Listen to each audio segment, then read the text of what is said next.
आज होली का त्यौहार है। हमारा देश भारत ही नहीं अपितु दुनिया में जहाँ कहीं भी सनातन को मानने वाले हैं, सभी रंगों के इस त्यौहार में डूबे हुए हैं। आपसी वैमनस्य को भुलाकर आपस में गले मिल रहे हैं। इस अवसर पर हमारे ज्ञान गंगा के 3 पत्ती इस कार्यक्रम के सभी सम्मानित पाठक, दर्शक और श्रोता भी रंगों के इस त्यौहार को मना रहे हैं, रंगों में डूबे हैं, गले मिल रहे हैं। चारों ओर खुशियों का माहौल है। इस अवसर पर मैं आज आपको इतिहास की एक घटना जो होली के संबंध में है उसे आपसे साझा करना चाहता हूँ।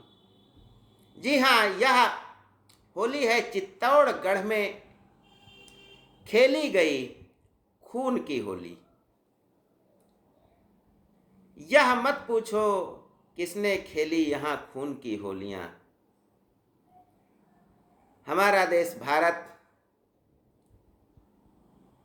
प्राचीन काल से रंग में भंग अर्थात खुशी में विपत्तियों को सहता आया है। तो आइए चर्चा करते हैं चित्तौड़गढ़ किले की होली, जो 1567 में खेली गई थी। राजस्थान के चित्तौड़गढ़ में जो किला बना हुआ है, कहते हैं कि उसे महाभारत काल में भीम पांडव जो थे उन्होंने उसका निर्माण किया था, क्योंकि उन्हें पता लगा था कि वहाँ पर एक योगी निर्भय नाथ हैं और एक यति कुबड़ेश्वर नाथ हैं। उनके पास पारस पत्थर है। महाबली भीम पांडवों के साथ जाते हैं और कहते हैं कि वह मुझे पारस पत्थर दे दो।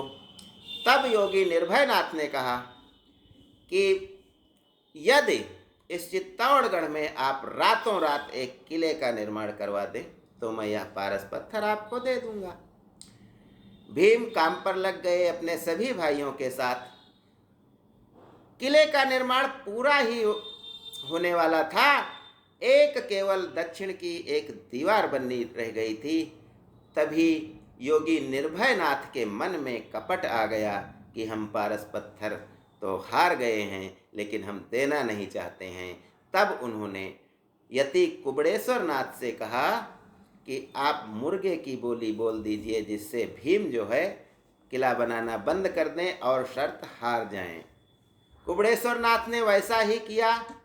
मुर्गे की बोली जब सुनाई दी भीम को तो वह बहुत अधिक नाराज हो गए और उन्होंने गुस्से में एक लात मारी तो वहाँ की धरती फट गई और एक तालाब बन गया, पानी का स्रोत बन गया, जिसे आज भी भीमलात तालाब के नाम से हम जानते हैं। चित्तौड़गढ़ का किला सदैव ही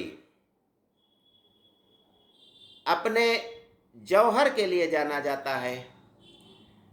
कहते हैं सुंदरियों ने जहाँ देश हित जौहर व्रत करना सीखा, स्वतंत्रता के लिए जहाँ बच्चों ने भी मरना सीखा।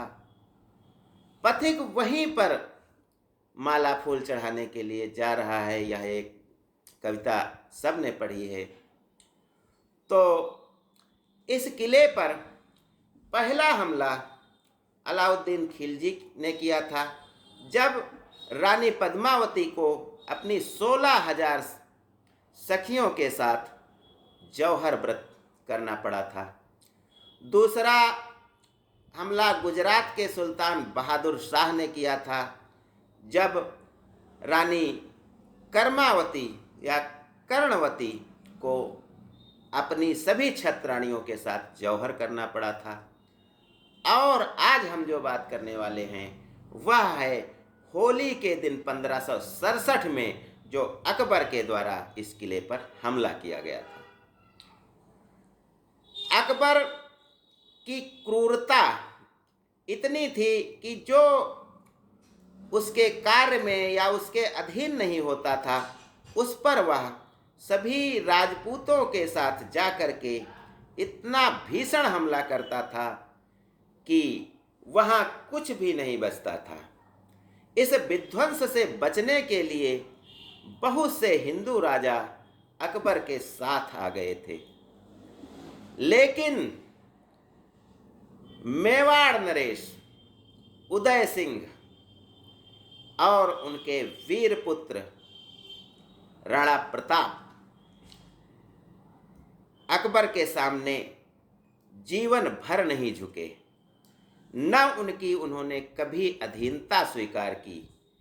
इससे अकबर बहुत दुखी था। वह केवल इतना चाहता था कि कहने भर को लिए महाराणा प्रताप हमारे दरबार में आकर हमको एक बार सलाम कर लें, बाकी हमको उनसे कुछ नहीं कहना है। केवल मेरा मान रह जाएगा कि मैं शहंशाह अकबर हूँ और सारे भारत का शहंशाह हूँ। लेकिन गुलामी तो गुलामी होती है। न तो उदय सिंह ने कभी अकबर के इस प्रस्ताव को स्वीकार किया और न ही उनके बेटे वीर महाराणा प्रताप ने अकबर की गुलामी स्वीकार किया, अपितु उन्होंने घास की रोटियां खाई लेकिन झुके नहीं। इस किले में पानी की भी सुविधा थी और ऊंचाई पर बनाया गया था, जिसमें महाराणा उदय सिंह अपने परिवार के साथ रहते थे। राणा प्रताप थे, रानियां थीं, पूरा राज परिवार था। लेकिन अकबर महान जो है उसको ये बात अच्छी नहीं लगती थी कि कोई स्वाभिमान पूर्वक अपने किले में रहे, तो उसने लाखों की सेना लेकर के इस किले पर चढ़ाई कर दी। राजपूत वीर उतने सक्षम नहीं थे, उनके पास इतने योद्धा नहीं थे कि वे अकबर की लाखों की सेना का सामना कर सकें, जिसके लिए एक बैठक बुलाई गई और राजपूतों ने निर्णय किया कि हम कमज़ोर हैं और हम हार जाएंगे। तो ऐसी दशा में महाराणा उदय सिंह और महाराणा प्रताप, उनकी रानियां यानी राज परिवार को यदि हम बाहर कर दें तो कम से कम ये लोग तो बचे रहेंगे, एक चिंगारी तो बची रहेगी आज़ादी की, जो हमें हमारे स्वाभिमान की याद तो दिलाती रहेगी। न चाहते हुए भी उदय सिंह और राणा प्रताप और उनके परिवार को क्षत्रिय वीरों ने जबरदस्ती किले से बाहर निकाल दिया। अकबर ने इनके पीछे भी कई सेनापतियों को लगाया, लेकिन वो पकड़ नहीं पाया। अंत में वह इस किले को घेरने के लिए आगे बढ़ा। उस समय राजपूतों ने सोचा कि आसपास के खेतों में यदि हम आग लगा दें तो अकबर को खाने के लिए रसद नहीं मिलेगी और वहाँ की जो आम जनता है उसे किले में ले लें तो वे सुरक्षित रहेंगे। लगभग 30,000 से ज़्यादा आम नागरिकों को किले में ले लिया गया, क्योंकि वहाँ पर वर्षों तक खाने के लिए अनाज पहले से ही जमा कर लिया गया था और हजारों की संख्या में वीर सेनानी थे।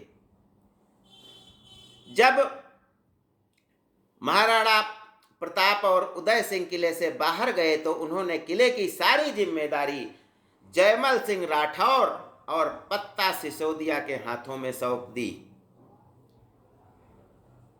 वे किले की रक्षा के लिए दृढ़ संकल्प होकर अकबर की सेना से लड़े, लेकिन जब अकबर ने तोपों का प्रयोग किया और किले का कुछ नहीं हो रहा था, तो उसने नजदीक आकर किले के बारूद लगवा दी और यह सुरंगें बनवा करके लगवा दी। सुरंगें मिट्टी की मजदूरों के द्वारा बनाई गईं और जब हालांकि बहुत से मजदूर मारे जा रहे थे, लेकिन अकबर ने अब जिहाद का नाम दे दिया कि हम काफिरों को नष्ट करने जा रहे हैं, अल्लाह हमारे साथ है। इसको सुनकर एक नया उत्साह आ गया। सोने चांदी से तौल दिया गया अपने सैनिकों को। सारे सैनिक जान पर खेल करके किले की दीवार तक पहुंच गए और उसमें बारूद लगा दी। किला का एक सिरा ध्वस्त हो गया। तभी क्या देखते हैं कि आग की लपटें उठ रही हैं। यह तीसरा जौहर था। किले में मौजूद सारी छत्राणियों और युवतियों ने आग में कूदकर अपने प्राणों को जला दिया था, क्योंकि मुगल यदि आ जाते तो उनके साथ इतना विभत्स व्यवहार करते कि रूह कांप जाती। लाशों के साथ भी वे महिलाओं की बहुत गलत व्यवहार करते थे। इसलिए सारी स्त्रियां जौहर में कूद पड़ी और सारे वीर सैनिक जो थे वे सागा की रस्म करने के लिए तुलसी के 3 पत्तों को मुंह में रख करके तलवार लेकर मुगलिया सैनिकों से भिड़ गए और एक एक सैनिक ने 500 मुगल सैनिकों की हत्या की। तब भी वह राजपूत सैनिक मारा गया। लेकिन अकबर अब किले में प्रवेश कर चुका था। उसके साथ 30 हाथी आए थे जो किले को तहस नहस कर रहे थे। अब बचे थे सारे वीर सैनिक, वीर गति को प्राप्त हो गए थे। बचे थे तो केवल 30,000 निर्दोष ग्रामवासी जो इस किले में शरण लिए हुए थे। अकबर ने आदेश दिया कि एक एक काफिर को मार दिया जाए। फलतः होली के दिन खून की नदियां चित्तौड़गढ़ के किले में बहीं और अकबर ने इसको अपनी विजय माना और बहुत अच्छा कार्य माना और तुरंत ही वह अजमेर की दरगाह पर चला गया नतमस्तक होने। यह 30,000 आम नागरिक, 8-10 हजार जो लड़ाकू सैनिक, सबको मार दिया गया। निर्दोषों को पकड़ करके ऐसा मारा गया कि कोई देख ले तो वह होश में न रहे। तो ज्ञान गंगा में आज हमने जाना कि 1567 में अकबर की होली ऐसी थी। उसे महान कहा जाता है। पता नहीं किस लिए अकबर को इतना महान कहा जाता है। ज्ञान गंगा में बस आज इतना ही। जय हिंद, जय भारत।